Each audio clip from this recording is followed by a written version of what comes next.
কলকাতা টিভিতে আপনাদের সকলকে স্বাগত। আপনাদের সঙ্গে রয়েছে আমি অঙ্কুর। দেখছেন আপনারা বিহারের রায়। আজ সকাল থেকে বিহার বিধানসভা নির্বাচনের ফলাফলের সর্বশেষ আপডেট আমরা দেখাচ্ছি কলকাতা টিভির পর্দায়, যাবতীয় কভারেজ। এবং এই মুহূর্তে সর্বশেষ যে ফলাফল এই মুহূর্তে আপনারা তার স্ক্রিনে দেখতে পাচ্ছেন। 122 হচ্ছে বিহার বিধানসভায় ম্যাজিক ফিগার। সেই 122কে বহুক্ষণ আগেই পেছনে ফেলে এসেছে এনডিএ, তারা 195। অন্যদিকে বিরোধী জোটের যে প্রধান মুখ তেজস্বী যাদব, তিনিও রাঘপুরে তার আসনটা নিয়ে আমরা দেখছি তিনি এখনো পর্যন্ত তিনি কখনো পিছিয়ে পড়ছেন, এই মুহূর্তে এগিয়ে গিয়েছেন কিন্তু তিনিও পিছিয়ে পড়েছেন। ফলে যার মুখকে সামনে রেখে বিরোধীরা ভোটে লড়েছিল তিনিই পিছিয়ে রয়েছেন। ফলে বোঝাই যাচ্ছে বাকিদের কি অবস্থা। লণ্ঠন জ্বলেনি, হাতে রয়েছে মাত্র 5টি আসন হয়েছে কংগ্রেসের।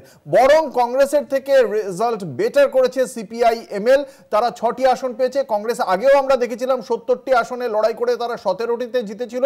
এবার 60টি আসনে তারা জোর জবরদস্তি নিজেদের নাম ঘোষণা করে দেয়, কিন্তু শেষমেশ হাতে 5 নিয়েই তারা রয়েছে, এখনো পর্যন্ত বাড়েনি। ভোটের পার্সেন্টেজও যদি দেখি তাহলে এনডিএ কিন্তু বাকিদের যথেষ্ট পেছনে ফেলে রেখেছে। এবং যে রামধনু জোট আমরা দেখেছিলাম মহাগঠবন্ধনে, সেই রামধনু জোটে বিভিন্ন কাস্টের একটা রিপ্রেজেন্টেশন ছিল, যেটা দিয়ে মনে করা হয়েছিল যে নীতিশ কুমারের যে শাসন সেই শাসনকে হয়তো উল্টে দেওয়া যাবে, কিন্তু সেই রিপ্রেজেন্টেশন থাকলেও সেটা কিন্তু ভোটে প্রতিফলিত হলো না।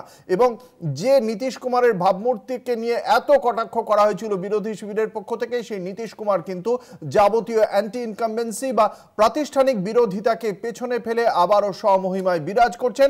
তার গেটের সামনেও ইতিমধ্যেই হোর্ডিং চলে এসেছে, বিহার কা মতলব নীতিশ কুমার। আমরা সেই নিয়েই কথা বলবো। আমাদের সঙ্গে রয়েছেন বিশিষ্ট অতিথিরা, দর্শকদের সঙ্গে পরিচয় করিয়ে দেবো। আমাদের সঙ্গে রয়েছেন প্রদেশ কংগ্রেসের মুখপাত্র লিপিকা ঘোষ, আমাদের সঙ্গে রয়েছেন লিপিকা ঘোষ প্রদেশ কংগ্রেসের মুখপাত্র।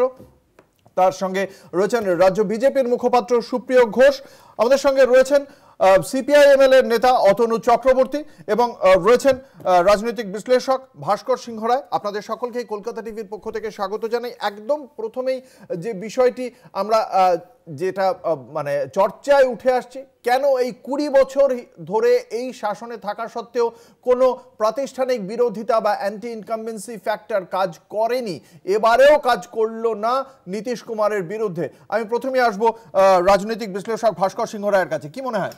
দেখুন, প্রাতিষ্ঠানিক বিরোধিতার জায়গায় বলছেন হয়তো প্রত্যাবর্তন হচ্ছে, কিন্তু নীতিশ কুমার গত 20 বছর ধরে বিভিন্ন দলের সঙ্গে ছিলেন, সুতরাং এখানে মানে কন্টিনিউয়াস একই রাজত্ব ছিল না। মানে নীতিশ কুমার এক দলের সঙ্গে ছিলেন না। দেখুন, এখানে 243টা যে কেন্দ্র, প্রত্যেকটা কেন্দ্রের সমীকরণ তার প্রেক্ষিতটা আলাদা করে দেখতে হবে। সব জায়গায় কিন্তু সমানভাবে ভোট পেয়েছে এরকম নয়। আর এখানে যেটা বলছেন যে আপনি কোনো জায়গায় হয়তো প্রচারের দিক থেকে হয়তো এগিয়ে ছিল, মহাগঠবন্ধনের থেকে এরা হয়তো এগিয়েছিল, এনডিএ জোটরা এগিয়েছিল। 14 লাখ ফার্স্ট টাইম ভোটার, তা সত্ত্বেও এই যে আপনি বলছেন যে বিভিন্ন সময় নীতিশ কুমার হয়তো পল্টুরাম হিসেবে বিহারের প্রসিদ্ধ, কিন্তু তারপরেও এই 14 লাখ ফার্স্ট টাইম ভোটার, এই প্রচারটা তো করেছে বিজেপি। আপনি যদি প্রচারের পুরোটা দেখেন, জেডিইউ অঞ্চলেও বিজেপি প্রচারই করেছে। মানে জেডিইউ সেই অর্থে নিষ্ক্রিয় ছিল এবং তার শারীরিক কোনো রকম সমস্যার জন্য হয়তো খুব বেশি প্রচার আপনার নীতিশ কুমারকেও আমরা দেখতে পাইনি, অনেক ভাষণ শোনার ক্ষেত্রে বিভিন্ন সময় আমরা পাইনি। আমি বলতে চাইছি যে এখানে যে এই জাতপাতের রাজনীতির ঊর্ধ্বে উঠেছে কি ওঠেনি সেটা ওইভাবে দেখলে চলবে না। আমি যেটা বলছিলাম যে কোনো জায়গায় যাদব প্রার্থী হেরেছেন, হয়তো অন্য নিচু জাতীয় কোনো প্রার্থী জিতেছেন, এবং নীতিশ কুমার যে জায়গা থেকে বিলং করেন কুর্মী সম্প্রদায়, সেই কুর্মী সম্প্রদায় সারা বিহারে হয়তো 2 থেকে 3%, তার বেশি নয়। সুতরাং এই সমস্তটাই যে জাতপাতের উপরে উঠেছে বা ওঠেনি, এটা এক কথায় জবাব দেওয়া যাবে না, কারণ কেন্দ্রগুলোর ক্ষেত্রে নতুন যে আমাদের যে কথাটা বলা হচ্ছে এসআইআর কিন্তু ত্রুটিপূর্ণ ছিল। কারণ এসআইআর এ প্রাথমিকভাবে 65 লক্ষ নাম বাদ যাওয়ার পরে 65 লক্ষ পরে 48 লক্ষ আলটিমেটলি বাদ গেছে, এবং সুপ্রিম কোর্টের ইন্টারফেয়ারেন্স, মানে অ্যাকচুয়ালি যে এত এই বন্যার সময় যে এসআইআর করার কি ইম্প্যাক্ট পড়েছে, কাদের নাম বাদ গেছে, তারা আর নাম তোলানোর সুযোগ পেয়েছেন কিনা বা পাননি, এগুলো কিন্তু আমরা পর্যালোচনা করার জায়গাতে ছিলাম না। কিন্তু যেটা হচ্ছে প্রচারের ক্ষেত্রে যে এনডিএ এগিয়েছিল, ওদের তার কেন্দ্রীয় নেতৃত্ব এই প্রচার এবং 10,000 টাকা যে দেওয়ার যে ব্যাপারটা, এটা তো এককালীন দেওয়া, মানে বোনাসের মতন, যে আপনি তোমাকে এই নির্বাচনের আগে এই 10,000 টাকা দেওয়া হলো।